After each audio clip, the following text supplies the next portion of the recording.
There were 4 of us sitting in that parking lot.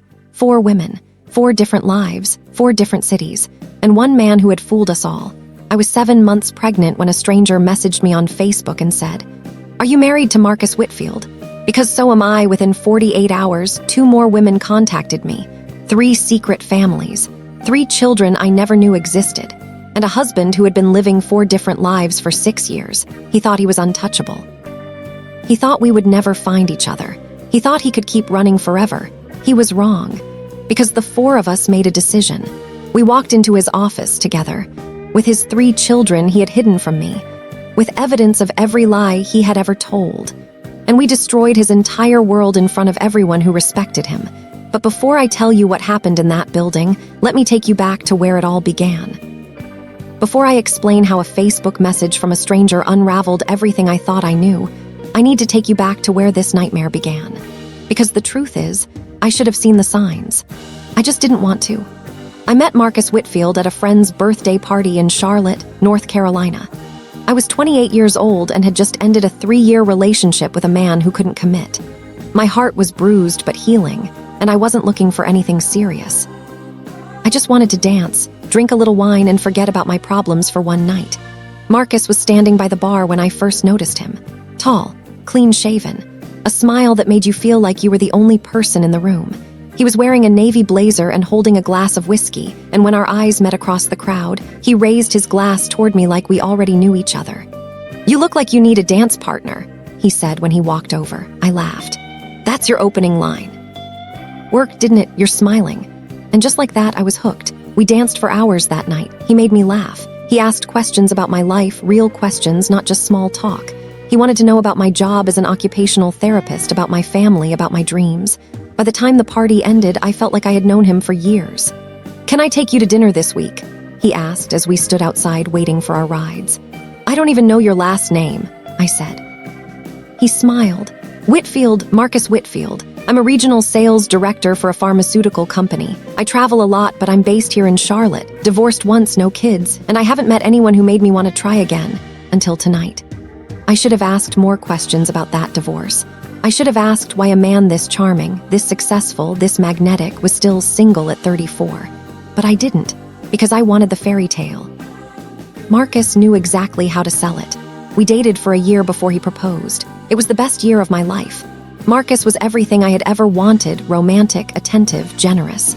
He surprised me with flowers at work. He took me on weekend trips to Savannah and Charleston. He met my parents and charmed them completely. My mother called him the one after their first dinner together. "That man looks at you like you hung the moon," she said. "Don't let him go." I didn't plan to.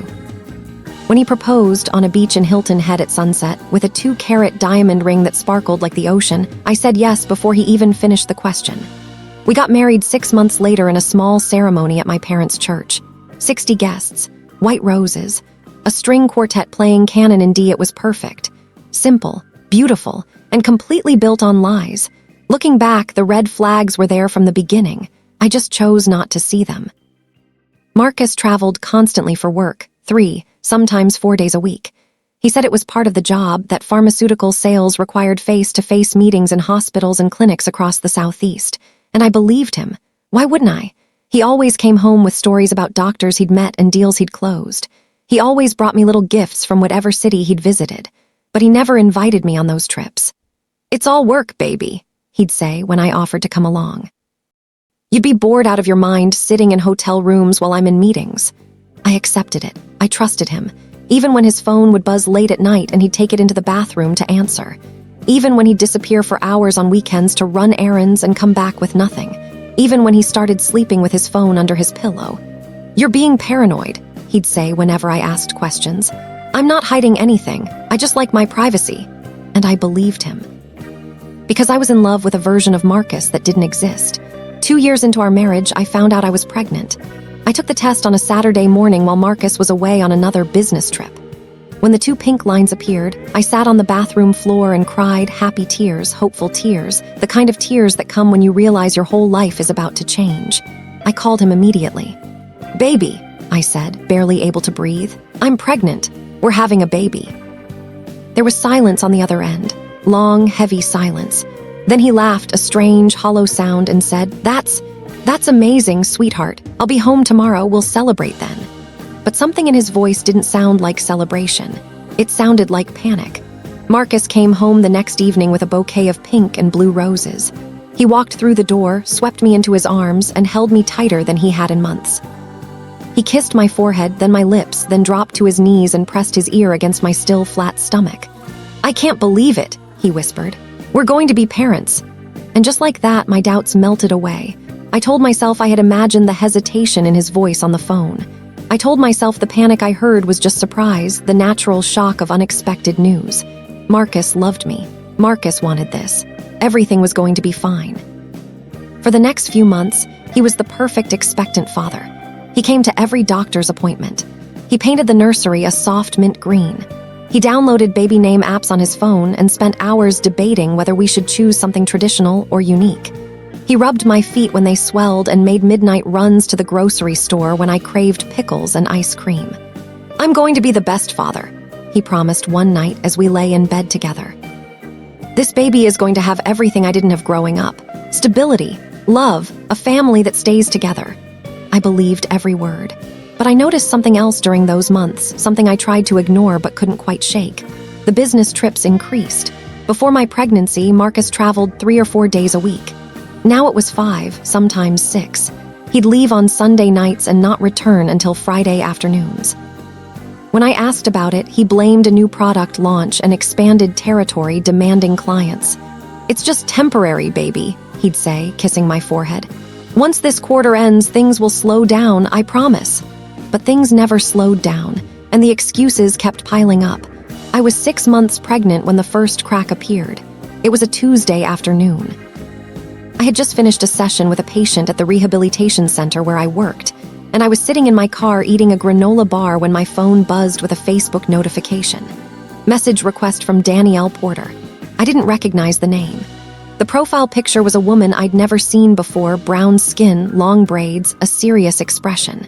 Probably spam, I thought, or some random MLM pitch. I almost deleted it without reading, but something made me click. And the message that appeared on my screen changed everything. "Hi, I'm sorry to contact you like this, and I know this is going to sound crazy, but I need to ask you something important. Are you married to Marcus Whitfield?" My heart stopped. I stared at the screen for a full minute, reading the words over and over, trying to make sense of them. How did this woman know my husband's name? Why was she asking about him? My fingers trembled as I typed a response. "Yes, Marcus is my husband. Who are you?" 3 dots appeared immediately. She was typing. I watched them pulse on the screen, my chest tightening with every second that passed. Then her reply came. I was afraid of that. "My name is Danielle. I live in Columbia, South Carolina. And Marcus Whitfield has been telling me for 6 years that I'm his wife." The granola bar fell from my hand. I couldn't breathe. I couldn't think. The words on the screen blurred as tears filled my eyes, and I had to read them 3 more times before they finally registered. 6 years, she said, 6 years. Marcus and I had only been together for 3. My hands were shaking so badly I could barely type my response. "That's impossible. We got married 3 years ago. I have the marriage certificate." Her reply came instantly. "So do I. Ours is from 2017. We have a daughter together. She's 5 years old. A daughter." Marcus had a daughter. A 5-year-old little girl I had never known existed. I pressed my hand against my mouth to stop the scream building in my throat. My other hand instinctively went to my belly, to the baby growing inside me, the baby I thought was going to be Marcus's first child. But it wasn't. It wasn't his first anything. The next hour was a blur. Danielle and I exchanged messages, then phone numbers, then finally a phone call. Her voice was calm but heavy with exhaustion, the voice of a woman who had been carrying a suspicion for years and finally had it confirmed. "I started getting suspicious about 2 years ago," she explained. "He was traveling constantly, always had an excuse for why he couldn't be home. I thought it was work, but something felt off. Last week, I finally looked through his laptop while he was sleeping. I found emails, receipts, photos. That's how I found your Facebook profile." "How long have you known about me?" I whispered. 3 days. I've been trying to work up the courage to message you." I closed my eyes, trying to process it all. My head was spinning, my hands wouldn't stop shaking. "You said you have a daughter," I managed. "Yes, her name is Maya, she's 5. Danielle paused. "She looks just like him." I felt sick. "There's something else," she continued, her voice dropping lower. "I don't think we're the only ones."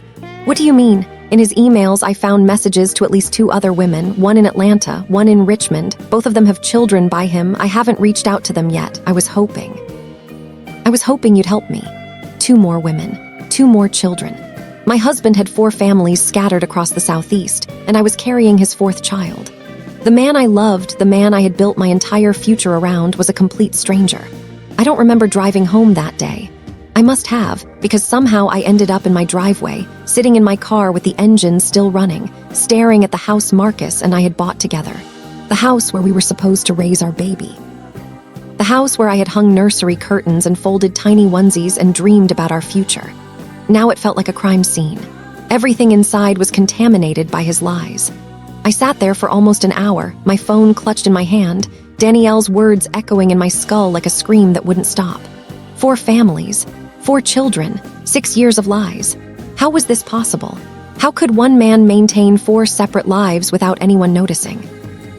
How could he look me in the eyes every single day, kiss me goodbye every single morning, and then drive to another city where another woman was waiting with another child? I thought about all the nights he'd called me from hotel rooms, whispering sweet nothings while I drifted off to sleep. Was he lying in another woman's bed when he said those words? Was he holding someone else while he promised me forever?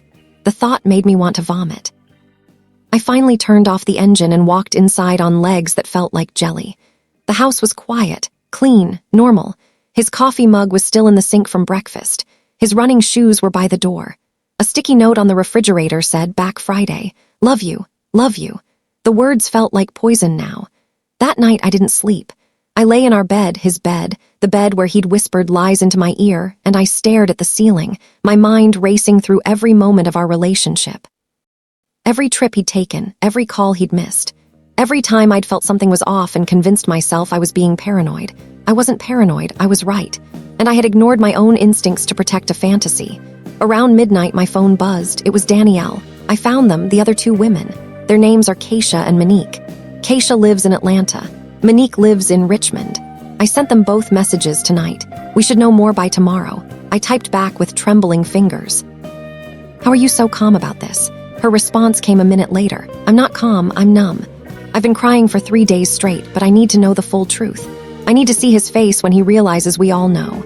That's what's keeping me going." I understood exactly what she meant. The rage was building inside me slowly, steadily, like lava rising in a volcano. It hadn't erupted yet, but it would. And when it did, Marcus Whitfield was going to feel every ounce of the pain he had caused. By the next evening, we had all connected. Danielle created a group chat and added all 4 of us, me, Keisha from Atlanta, and Monique from Richmond. For the first few hours, no one knew what to say. We just stared at our phones, strangers bound together by the same man's betrayal. Then Keisha broke the silence. "I have a son by him. His name is Jalen. He's 3 years old. Marcus told me he was divorced with no kids. He proposed to me last year but said we had to wait to get married because of some financial issues he was dealing with. Now I know why." My stomach dropped. He had proposed to her too. Monique typed next. "I've been with Marcus for 4 years. We have a daughter named Ava. She's 2. He told me he traveled for work but that I was his priority. He spent Christmas with us this year. He bought my daughter a tricycle and stayed for a whole week. I thought we were finally becoming a real family. Christmas. Marcus had told me he was visiting his sick mother in Florida over Christmas. He was gone for 8 days. I had spent the holiday with my parents, feeling sorry for him, praying his mother would recover. There was no sick mother. There was only Monique and their 2-year-old daughter opening presents under a tree while I sat alone, pregnant and clueless. I finally typed my own confession. I'm married to him, legally married. 3 years. I'm 7 months pregnant with his child. He told me he was divorced once with no kids. He said I was his second chance at love. The chat went silent for a long time. Then Danielle replied, "We're all his second chance, his third chance, his fourth. He's been running the same game for years, just in different cities, and none of us knew about each other until now. For the next 2 days, we shared everything. Photos, screenshots, timelines, calendar dates. We pieced together Marcus's schedule like detectives solving a crime, and what we discovered was horrifying in its precision. He had a rotation. Every week, he visited each city on specific days, using his business travel excuse to explain his constant absence.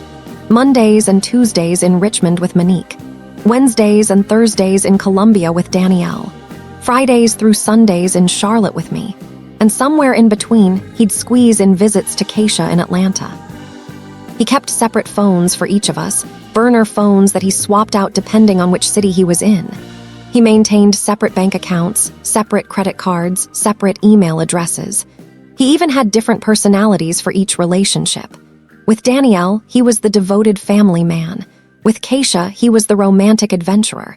With Monique, he was the hardworking provider. And with me, he was the loving husband who couldn't wait to be a father. "He's not a man," Keisha said during one of our phone calls. "He's a con artist. He's been running a scam on all of us, stealing our time, our love, our futures." She was right. Marcus hadn't just cheated on me. He had stolen years of my life. He had made me believe in a love that never existed. He had put a baby in my body while 3 other children, his children, grew up in different cities, never knowing they had siblings. And the worst part, he thought he was getting away with it. On the 3rd day, we made a decision. It wasn't enough to confront him privately. It wasn't enough to scream at him over the phone or send angry text messages he could ignore. Marcus had built his entire life on deception, on compartments and secrets and carefully constructed lies. If we wanted to truly destroy the illusion, we had to do it publicly. We had to expose him where it would hurt the most. His job. Marcus loved his career more than he loved any of us. He was a regional sales director for a major pharmaceutical company, and he wore that title like a badge of honor. He talked about his colleagues like they were family. He bragged about his bonuses, his company car, his corner office in the Charlotte headquarters. If we showed up there, all 4 of us, with our children, with our evidence, his carefully constructed world would come crashing down in front of everyone who respected him. It was Danielle's idea. "He needs to feel what we feel," she said during our group call. "He needs to stand in front of people he respects and watch them see him for what he really is. A liar, a fraud, a man with 4 families who thought he was too smart to get caught." Part of me hesitated. I was 7 months pregnant. My doctor had told me to avoid stress. Confronting Marcus at his office, in front of his coworkers, in front of strangers, felt extreme, dangerous even.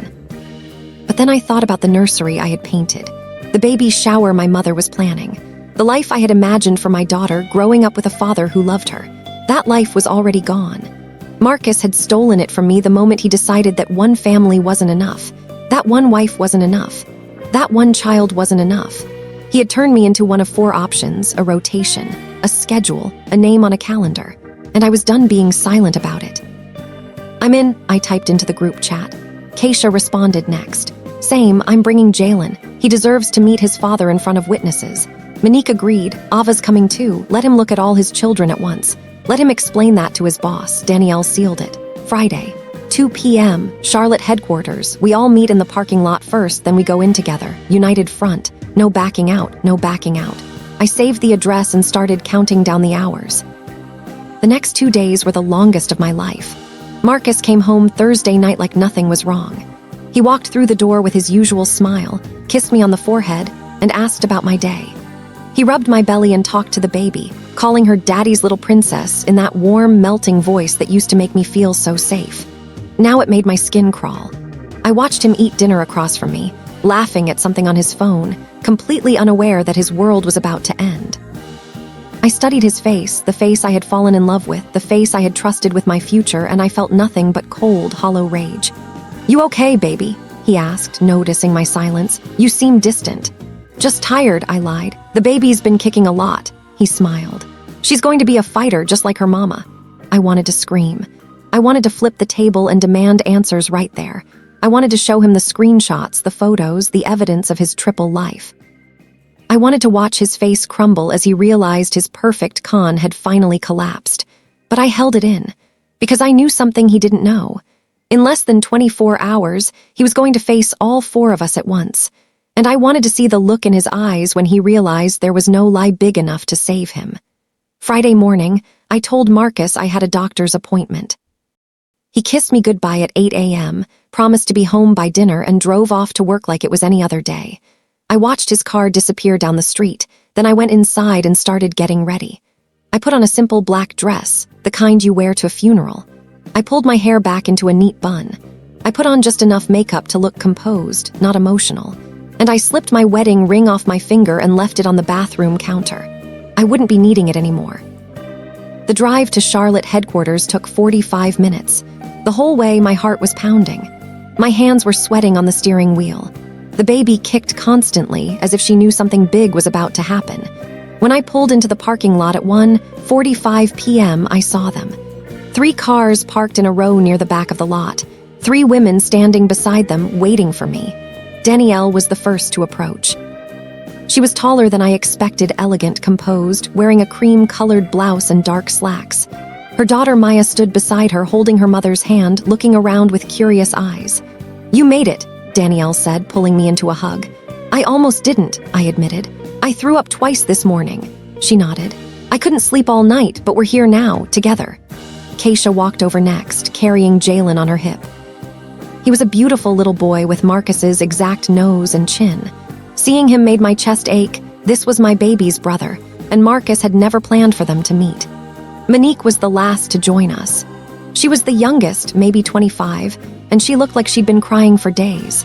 Her daughter Ava was in a stroller, clutching a stuffed rabbit, completely unaware that her world was about to change forever. We stood there in silence for a moment, 4 women and 3 children united by a man who had betrayed all of us. Then Danielle checked her watch. "It's time," she said, and we walked toward the building together. The lobby of Marcus's office building was cold and corporate. Marble floors, glass walls. A security desk near the entrance with 2 guards in matching uniforms. Everything about it screamed success, professionalism, respectability, all the things Marcus pretended to be. We walked in together, a small army of women and children, and every head in the lobby turned to look at us. The security guard at the front desk stood up immediately. He was a heavy-set man with kind eyes, and he looked confused as we approached. "Can I help you, ladies?" he asked, glancing at the children with concern. Danielle stepped forward. She had the calmest voice of all of us, steady, measured, like she'd rehearsed this moment 1,000 times. "We're here to see Marcus Whitfield," she said. "He works on the 4th floor, regional sales director." The guard frowned. "Do you have an appointment?" "No," Danielle replied, "but we're his family." She let those words hang in the air. The guard looked at her, then at me, then at Keisha and Monique. 4 different women, 3 children, all claiming to be Marcus Whitfield's family. I could see the confusion spreading across his face. "I'll need to call up and verify," he began. "That won't be necessary," I interrupted, stepping beside Danielle. "We know exactly where his office is, and trust me, he's going to want to see us." I placed my hand on my pregnant belly, making sure he noticed. The guard hesitated. He looked at the children again, Maya holding her mother's hand, Jalen squirming in Keisha's arms, Ava asleep in her stroller. Whatever he saw in our faces must have told him this wasn't a situation he wanted to escalate. "4th floor," he said quietly. "Elevators are to the left." Danielle nodded. "Thank you." And we walked past him without looking back. The elevator ride was silent. 4 women pressed together in a small metal box, rising toward the moment that would change everything. I could hear Keisha breathing heavily beside me. I could feel Monique trembling. Even Danielle, who had been so composed, was gripping the elevator railing like it was the only thing holding her up. My baby kicked hard, right against my ribs. I pressed my hand against the spot and whispered silently, "I'm doing this for you, little one. So you'll never have to grow up believing lies." The elevator dinged. 4th floor. The doors slid open and we stepped out into a bright, open-plan office space. Rows of desks stretched across the floor, filled with people typing on computers, talking on phones, going about their ordinary Friday afternoon. No one looked up at first. Then someone noticed the children. Then someone noticed the pregnant woman. Then someone noticed that there were 4 of us, 4 women who didn't belong there, walking with purpose through the middle of the office. Heads started turning. Conversations started dying. The tap, tap, tap of keyboards slowed to silence as more and more people realized something unusual was happening. And then I saw him. Marcus was standing near a corner office, laughing with 2 colleagues, holding a coffee cup like he didn't have a care in the world. He was wearing the blue suit I had bought him for our anniversary. The tie I had picked out to match his eyes. He looked so normal, so innocent, so completely unaware that his entire empire of lies was about to collapse. Danielle saw him too. She stopped walking. We all stopped. And then she called out his name. "Marcus!" It wasn't loud. It wasn't angry. It was calm, controlled, almost gentle. But it cut through the silence like a knife. Marcus turned around. For a split second, I saw confusion on his face, the kind of confusion you feel when something familiar appears in an unfamiliar place. He looked at Danielle like he was trying to place her, like maybe she was a client he'd forgotten or a distant relative he hadn't seen in years. Then recognition hit, and his face went white. "Danielle," he whispered. "What are you?" His eyes moved to the woman beside her, Keisha, holding Jalen, his son. "What the hell?" he breathed. Then he saw Monique. And Ava in the stroller, his other daughter. His coffee cup slipped from his hand and shattered on the floor, brown liquid splashing across the polished tiles. But he didn't notice. He didn't move. He just stood there, frozen as the color drained from his face. And then he saw me, his pregnant wife, standing at the front of the group, my hand on my belly, my eyes locked on his. I watched something break behind his eyes. Not guilt, not yet. Just pure animal terror. The terror of a man who has been running for years and finally realizes he can't run anymore. "Jasmine," he croaked. "Baby, I can. Don't." My voice was sharper than I expected. Louder. Every person on the floor heard it. "Don't you dare call me baby," I continued, stepping closer to him. "Don't you dare try to explain. Not here, not now, not after everything you've done." He opened his mouth to respond, but Danielle cut him off. "We know everything, Marcus, the 4 cities. The 4 families, the rotation schedule you've been running for years." She gestured to the women beside her. "We found each other, we compared notes, and we decided you don't get to hide anymore." The office had gone completely silent.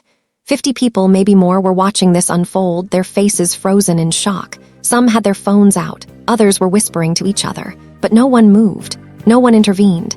They were witnessing the destruction of a man they thought they knew, and Marcus knew it. For a long moment, nobody spoke. Marcus stood in the middle of the office floor, surrounded by shattered coffee and shattered lies, looking like a man who had just been told he was dying. His eyes kept darting between us, Danielle, Keisha, Monique, me, like he was trying to calculate which one of us to address first, which lie might still work. But there were no more lies left to tell. His colleagues had formed a loose circle around us, keeping their distance but unable to look away. Some had their hands over their mouths. Others were openly recording on their phones. One woman near the water cooler was crying, though I didn't know why. And in the middle of it all stood Marcus, exposed, humiliated, trapped. "Let me explain," he finally said, his voice cracking. "This isn't what it looks like." Keisha let out a sharp laugh. "Really, Marcus? Because it looks like you've been lying to 4 women for years. It looks like you've got 3 children you never told your wife about. It looks like you're a fraud." "That's not," he shook his head frantically. "It's complicated. You don't understand the pressure I've been under." "Pressure?" Monique stepped forward, her voice trembling with rage. "You spent Christmas with me and Ava. You bought our daughter a tricycle. You told me you were building a future with us, and the whole time you had 3 other families waiting for you in different cities." Marcus's jaw tightened. "Monique, please, don't say my name." She was crying now, tears streaming down her cheeks. "You don't get to say my name anymore. You don't get to pretend you loved any of us." I watched Marcus's face as each woman spoke. With every accusation, something in him seemed to shrink, his shoulders dropping, his chest caving inward, his confidence collapsing like a building with no foundation. This was the man I had married. This was the father of my child, and I didn't recognize him at all. Danielle pulled out her phone and held it up for everyone to see. "I have everything documented," she said, her voice steady as steel. "Screenshots of messages, photos he sent to each of us, calendar entries showing exactly which days he spent with which family, bank statements proving he's been funneling money into 4 separate households." She turned the phone toward Marcus's colleagues, scrolling slowly through the evidence. "He told me he was divorced with no kids when we met 6 years ago," she continued. "We got married in 2017. I have the certificate. Our daughter Maya is 5 years old." She swiped to another photo. "He told Keisha the same thing 2 years later. She has a son by him. Jalen is 3. Another swipe. "He told Monique he was separated and processing a divorce. Their daughter Ava is 2. Another swipe. "And he told Jasmine," she looked at me with something like compassion, "that she was his second chance at love. They got married legally 3 years ago. She's 7 months pregnant with his 4th child." The gasps from the crowd were audible. I saw one of Marcus's colleagues, a man in a gray suit who looked like a supervisor, step forward with a horrified expression. "Marcus," he said slowly. "Is this true?" Marcus didn't answer. He just stood there, frozen, his mouth opening and closing like a fish pulled from water. "Is this true?" The supervisor repeated, his voice harder now. Still nothing. The silence was its own confession. I stepped forward. My legs felt weak and my belly felt heavier than ever, but I needed him to see me. I needed him to look into my eyes and face what he had done. Do you remember what you said to me when I told you I was pregnant? I asked, my voice quieter than I expected. Marcus finally looked at me. His eyes were wet, red-rimmed, desperate. Jasmine, you said you were going to be the best father, I continued, ignoring him. You said our baby was going to have everything you didn't have growing up, stability, love, a family that stays together. I felt tears burning in my own eyes, but I refused to let them fall. You already had 3 children, Marcus, 3 kids who needed stability, 3 kids who needed love, 3 kids who needed a father who stayed, and instead of being there for them, you just started new families. Over and over again, like we were all interchangeable, like we were all disposable. My voice cracked on the last word. What kind of man does that? I whispered. What kind of man builds 4 lives on lies and thinks he can just keep running forever? Marcus's face crumpled. For the first time since we walked in, he looked genuinely broken, not because he was sorry, but because he knew there was no way out. I never meant to hurt anyone, he said, his voice barely audible. It just happened. One thing led to another, and I didn't know how to stop. You didn't want to stop, Danielle interrupted coldly.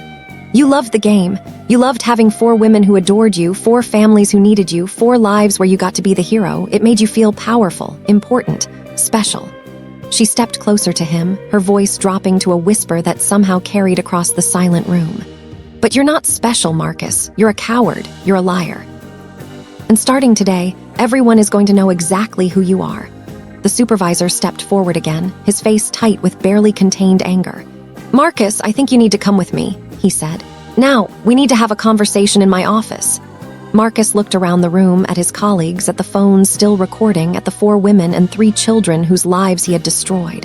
And I saw the moment he realized it was over. His career, his reputation, his carefully constructed empire of lies, all of it gone. Marcus was escorted away by his supervisor, his head hanging low, his shoulders slumped like a man walking toward his own execution. He didn't look back at us.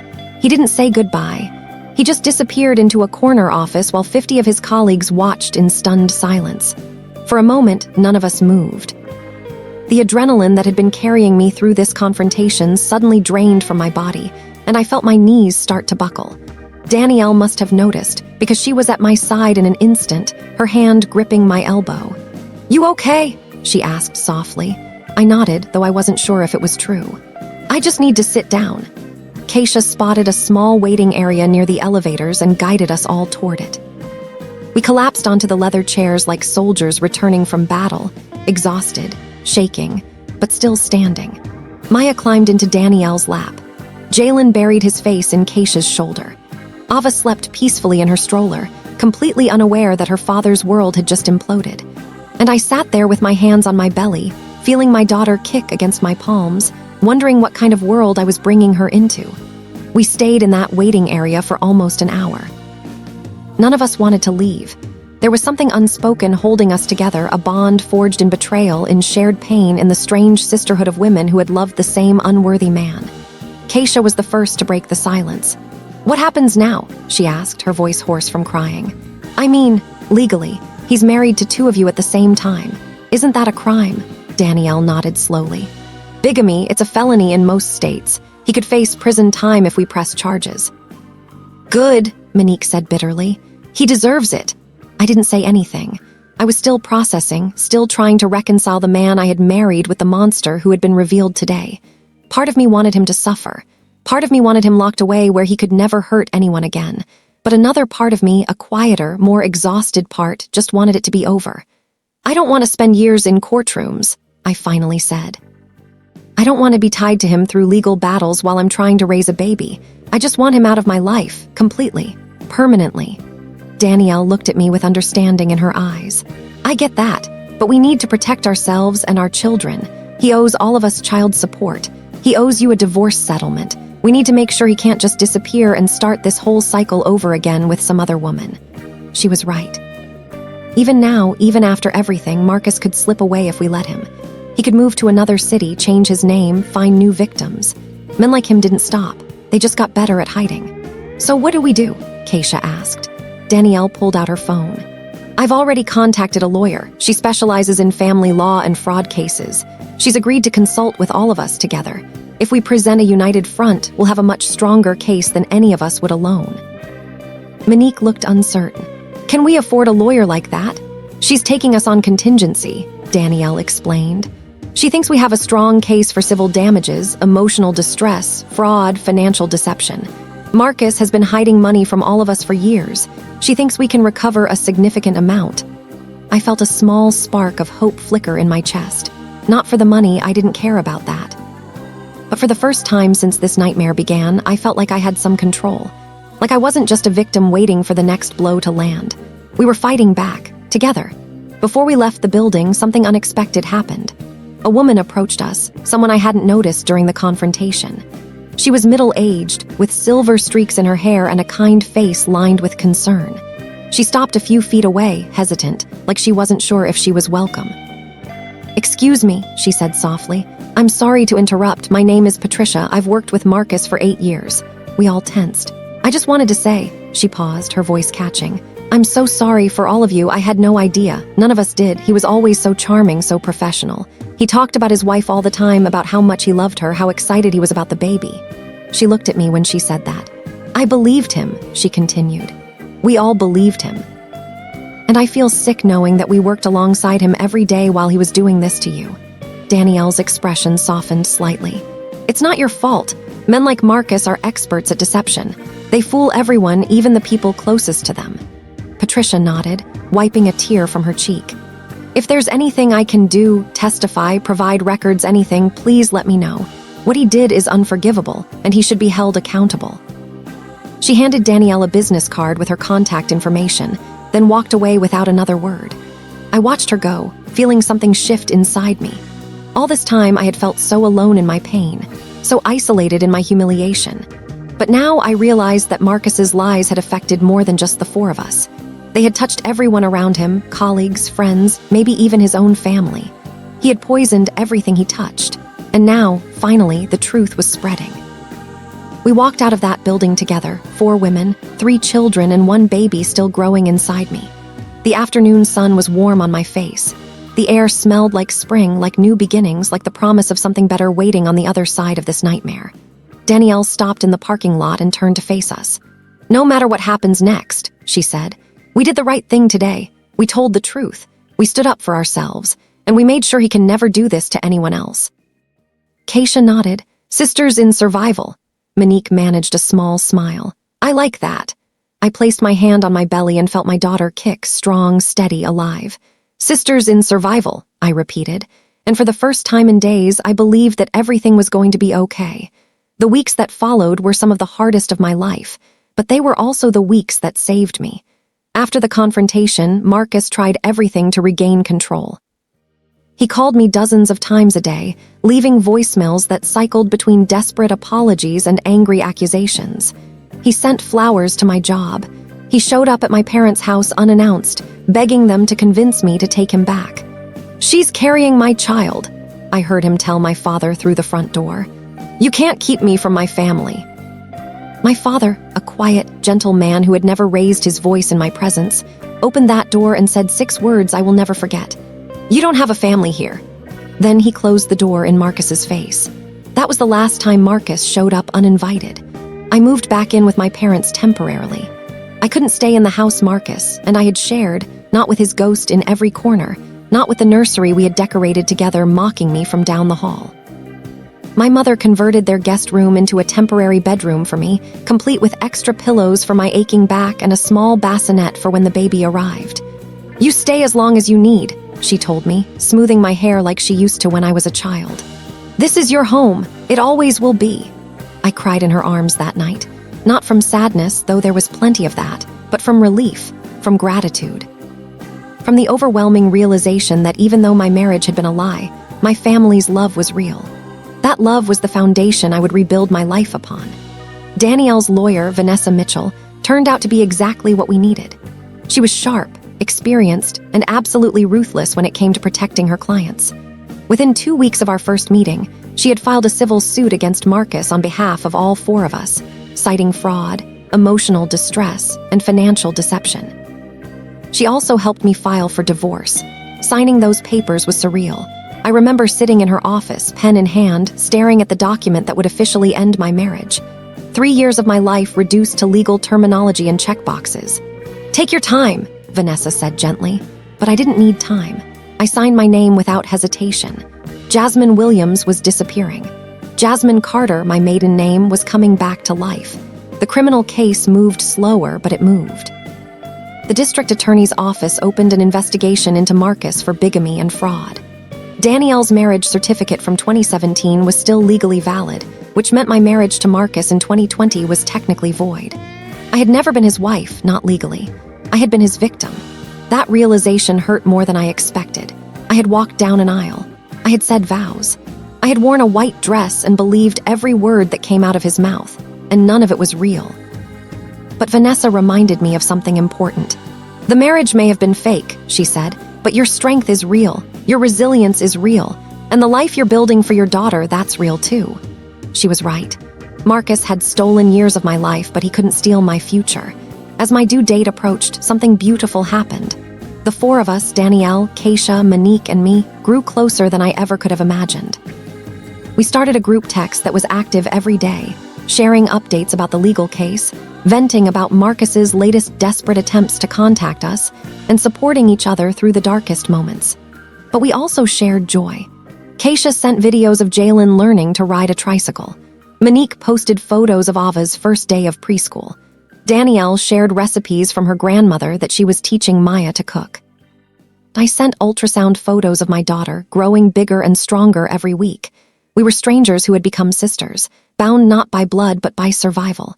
One evening, about 2 weeks before my due date, Danielle called me directly instead of texting. "How are you feeling?" she asked.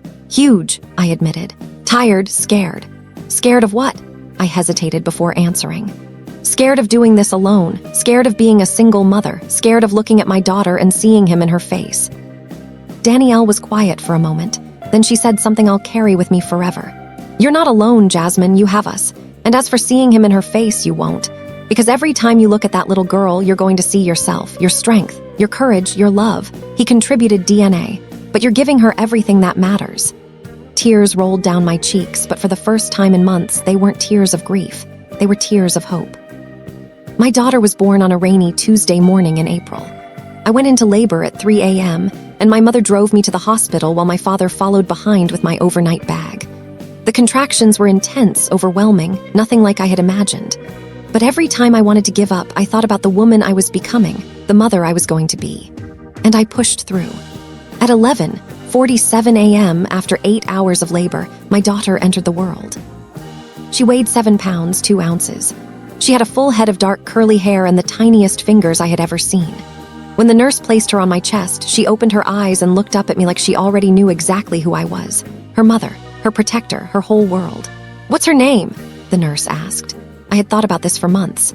I had considered family names, meaningful names, names from books I loved and songs that moved me. But in that moment, only one name felt right. "Hope," I whispered, kissing her forehead. "Her name is Hope." It's been 2 years since that day in the hospital. 2 years since I held my daughter for the first time and promised her a life filled with truth, love, and stability. 2 years since I walked away from the wreckage of my marriage and started building something new from the ashes. And I've kept that promise. Hope is almost 3 now. She has my smile and my stubborn streak, and she laughs with her whole body, head thrown back, arms waving, joy radiating from every inch of her tiny frame. She doesn't know the full story of how she came into this world. She doesn't know about her father's lies, his other families, the public confrontation that exposed his double life.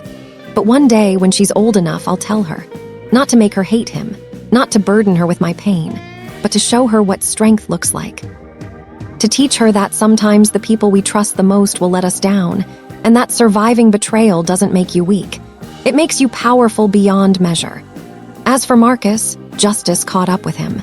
The criminal case took 18 months, but in the end, he was convicted of bigamy and fraud. He was sentenced to 4 years in state prison, though he'll likely serve less with good behavior. His pharmaceutical company fired him the same week as our confrontation, and his professional reputation was destroyed beyond repair. But more importantly, the civil case ensured that all 4 of us, and all 4 children, would be financially protected. Vanessa negotiated a settlement that divided Marcus's hidden assets among us equally. It wasn't a fortune, but it was enough to provide stability. enough to ensure that Maya, Jalen, Ava, and Hope would never suffer because of their father's choices. He also lost parental rights.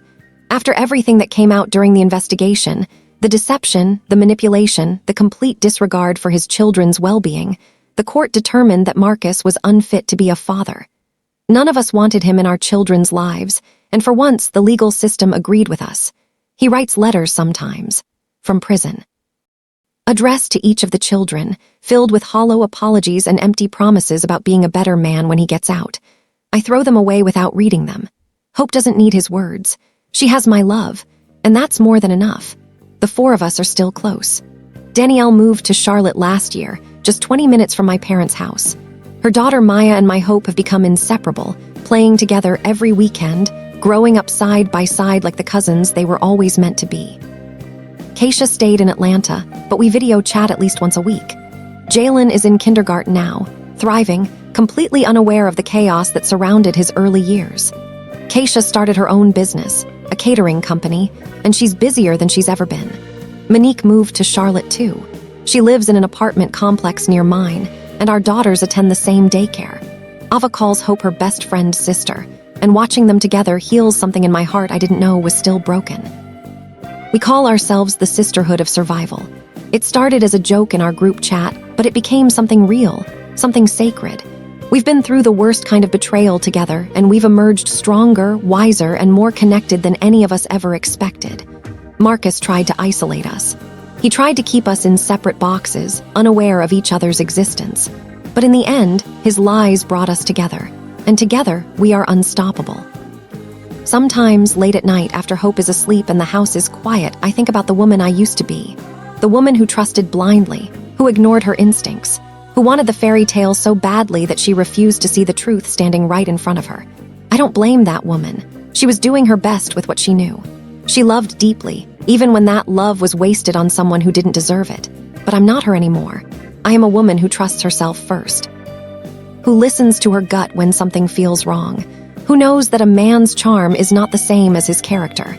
I am a woman who has been lied to, betrayed, and publicly humiliated, and still found the strength to stand back up. I am a mother, a survivor, a sister to 3 women I never expected to meet, and I am not ashamed of any part of my journey.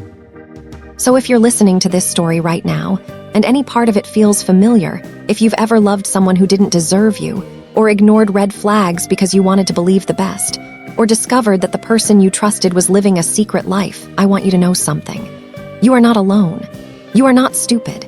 You are not weak. You are not broken. You were deceived by someone who made deception their specialty, and surviving that deception doesn't make you a fool. It makes you a warrior. The road ahead may be hard. The healing may take longer than you expect. But on the other side of this pain is a life you can't even imagine yet, a life built on truth, surrounded by people who genuinely love you.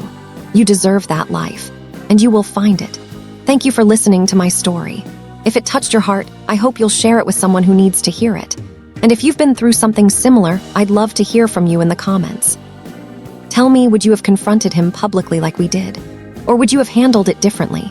Have you ever discovered that someone you loved was living a double life? How did you survive it? Drop your story below. I read every single comment, and I promise you are not alone. If this story moved you, please take a moment to subscribe to this channel and turn on the notification bell so you never miss another story. Every like, every comment, every share helps more than you know. It tells me that these stories matter, that your time here was well spent, and it helps this channel grow so we can keep sharing stories of strength, survival, and healing. Until next time, take care of yourselves and each other.